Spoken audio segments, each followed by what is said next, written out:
Walt Disney Imagineering, a behind-the-dreams look at making more magic real.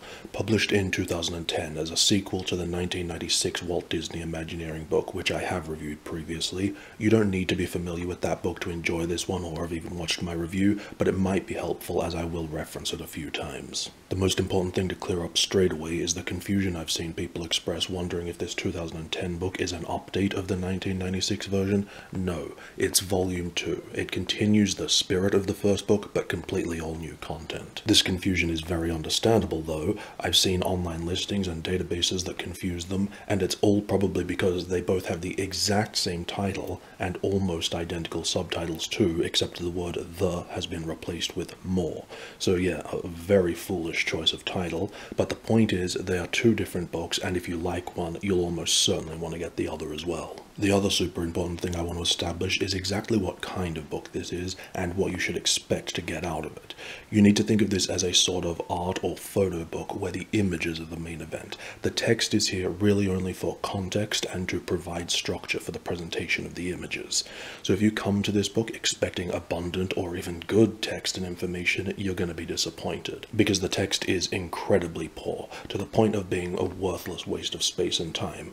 Thankfully, it only takes up maybe 20% of the book at most. Of course, it should have been better and of value, and it's very disappointing and annoying that it isn't, but because it's taking up relatively little space, it's not offensive enough that buying this book just for the images, as you would with an art book, is still 100% worth it. That's the point of this book, which, like I said, means this is not a book to come to for information on Imagineering nor history, secrets, facts. Essentially, you're not going to learn much from this book. Instead, this is a visual showcase and testament to what Imagineers do, and each area or aspect of Imagineering that the book features gets a 2-page spread with a little write-up giving a brief overview and then a bunch of images that showcase that concept using a wonderful variety of images just like the first book did, and they really are amazing images. The quantity, quality, content curation and layout of the images, these are what makes this book so good. And the best decision, in my opinion, is the major emphasis on concept art. I'd say it makes up between 30 and 50% of the images, and it absolutely steals the show and makes this book one of the best sources for Disney Parks concept art. The book uses the same extra large format as the first, so they sit nicely on the shelf together unless you have the paperback version of the first, but these huge pages mean you can have a block of text and 4 images per page appropriately sized without sacrificing much detail. I really like that this huge format, which of course makes the book more expensive, but it's not been done for no reason. It's being used extremely well. You'll see there's no blank space in this book. Every inch has been used to cram in as much content as possible, and this is just so praiseworthy because of how rare it is to see a book that makes intelligent use of large pages, as opposed to most large format books that just make a lazy, expensive, pointless waste of it, with swathes of empty space or having the pages taken up by unnecessarily large images and end up feeling insubstantial. Though this book's not 100% perfect on that front, as it does occasionally have too many full or 2-page images that do feel unnecessary and wasteful, but overall it's very well done, and I really respect that this book was able to identify the things that made the first one so great and then follow in its footsteps. They both look and feel similar, which is good. The biggest visual difference though is the time periods they each cover. The first book was mostly made up of images from the 80s and early 90s, but also had a lot of older images too, if I recall correctly. This book, however, almost exclusively features images from the late 90s up to 2009-ish, which is another important thing to keep in mind, because I know different people prefer different eras of the park, so don't be expecting any historical imagery. Though, in saying that, I really like when Disney books adhere to covering just one particular period, not only because it makes them more focused and meaningful, but also because the parks are so transient. The photos eventually become wonderful historical records of the way the parks were during that period and attractions that no longer exist. Every single image is well captioned, telling you exactly what attraction and park the photo is from or who the artist was, though I would have liked them to include more dates. The book also has an index at the back that includes the images as well, which is really helpful for research and reference if you want to quickly find out if the book contains an image or information on a specific attraction. Another thing I really liked is how equal, if not greater focus was given to showing images from Paris Paris and especially Hong Kong and Tokyo, as notable books featuring the Asian parks are essentially non-existent. One thing you may have noticed as we're going through, every time there's a gatefold or interactive element, which by the way, those are a really cool inclusion, though there are only 3, so I wish there had been fewer gatefolds and more of those. But anyway, you might be wondering why they're all covered in tissue paper. When you buy the book new, it comes shrink wrapped and those protective papers just come as part of it for some reason. I have seen other books do this on certain rare occasions, but I don't really know what it's for, and next time I'm looking through the book I'm going to get rid of them because they just get in the way. But anyway, the major difference between this book and the first is the value of the text. The first book wasn't amazing, but it was good. Considering how much it was trying to cover, the balance of general to specific information was okay, and I learned a lot. That is not the case here, where the text is such a generalized overview and about the intention of each Imagineering concept or area covered that it's painfully boring. A lot of it just reads like advertising for the parks or like Imagineering theory being explained to a child. Even if you've never read another book on the parks, never even considered what must go into making them, at best you are going to get the weakest, most basic, obvious overview of what Imagineers do.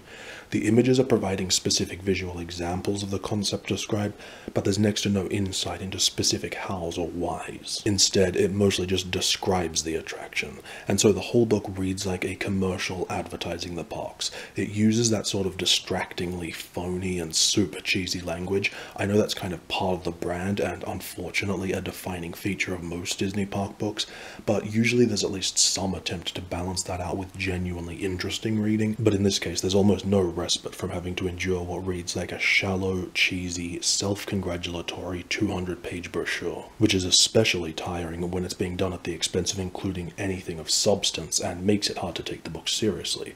Though I kind of guess it ties into the idea of this being a showcase in just showing off and describing select attractions in one sentence, which could be vaguely interesting if you've never experienced or heard of them before. You could also view this as an ode to Imagineering, which isn't necessarily horrible to read in that it still warms the heart and inspires and helps appreciate Imagineering, but it does feel like a severely wasted opportunity for something better and disappointing if you're expecting something that's actually insightful. Obviously, I don't expect a book that is principally a visual affair to have deep and comprehensive text, but I do expect what is here to at least be interesting and worth including. Now, I'm not saying the book is completely devoid of any interesting text, but I am saying it's maybe like a few dozen one-sentence facts across the entire book. And even though those few instances may teach you something cool you didn't know, there's no expanding or further explanation on anything. It's just a piece of trivia. So don't get this book to learn stuff. Get it because the images are awesome, and then if you do happen to learn a thing or two reading it, then that's just a bonus. Though even the images are only organized or relevant to the single spread they appear on, a handful of examples illustrating the featured concept, but beyond that, it just feels like a grab bag of Disney park images, marvelous images, but still feeling random when viewing the book as a whole. Obviously, all of this is what inevitably happens when trying to cover too much stuff.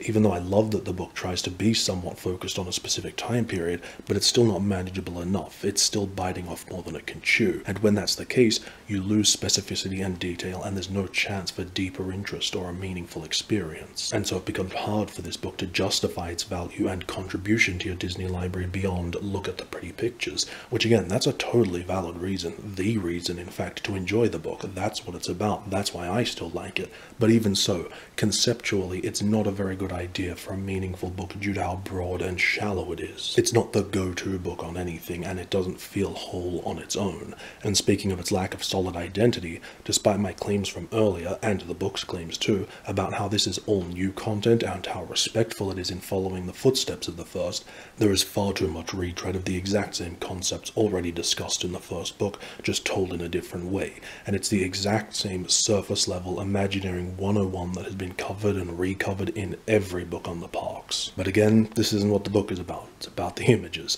And so, like I said earlier, that they have minimized the weakest part of the book, the text, in favor of maximizing the images and doing so well on that front, that's what matters and makes the book worth it. As opposed to, say, John Hench's terrible Imagineering book, which I have reviewed, where the text was just as shallow and boring as it is here, but it took up so much of that book, and the quantity and use of immersive images so lacking that it's almost completely worthless due to its inability to be satisfying or enjoyable in any way. Though, speaking about recovering the same ground, one case where this book avoids that is, going back to what I said earlier about it just focusing on this specific time period, that it wastes no space on history or the founding of Imagineering or older images, which could be disappointing if that's what you were hoping for, but considering how that's another topic that has been covered time and again in a million books, I really appreciate that this book dispensed with all that in order to give as much space as possible to this one period, which I think is really important, as that and the artwork are really all this book has in terms of a unique and valuable identity.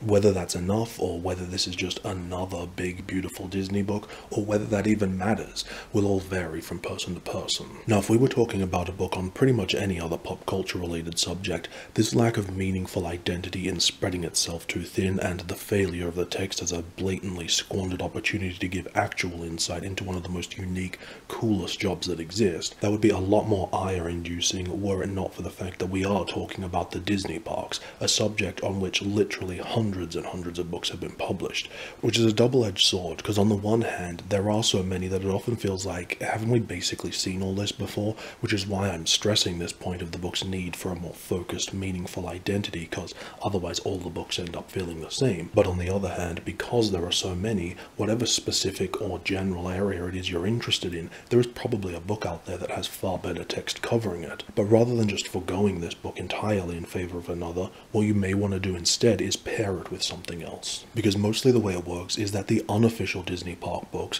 while having crappier or no images, they're novel-sized and have more text, often focusing on a very specific area, many of them by ex-Imagineers recounting their memoirs, or Disney historians who aren't obligated to write it as a promo piece, while the official Disney park books are the opposite, often featuring trash and or meager text, but amazing images because they have access to the archives. And it's for making the most of that I still love this book, because even though there are tons of big visual books with beautiful photos of the parks, but in terms of behind-the-scenes photos and especially concept art, this book and its prequel are still yet to be beat as visual testaments to the wondrous, inspiring, magical work that is Imagineering.